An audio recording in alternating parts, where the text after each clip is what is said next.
একটা সময় দুজন দুজনের কতই কাছে ছিলাম। সকালবেলা ঘুম থেকে উঠে সর্বপ্রথম মেসেজটা তোমাকেই দিতাম, আবার ঘুমানোর আগে সর্বশেষ মেসেজটা তোমাকেই দিতাম। এখন আর আমাদের যোগাযোগ হয় না, এখন আমরা একে অপরের থেকে অনেক দূরে।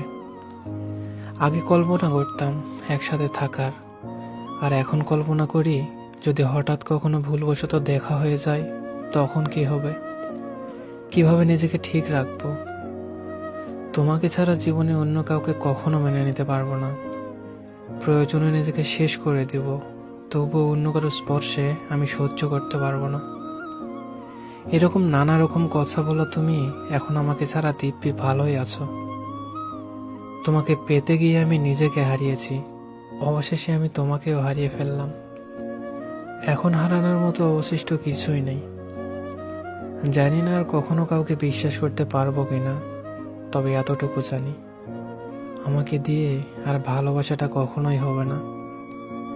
এখন আর কারো চলে যাওয়াতে আগের মতো কষ্ট হয় না, কারণ প্রিয় মানুষগুলোকে হারাতে হারাতে সব অভ্যাস হয়ে গেছে।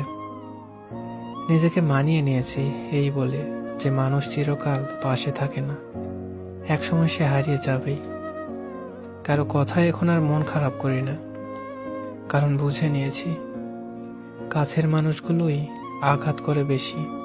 এখন আর কাউকে আপন ভাবতে পারি না, কারণ এখন বুঝে নিয়েছি সব মানুষ আপন হয় না, কেউ কেউ আপন হওয়ার নাটক করে মাত্র।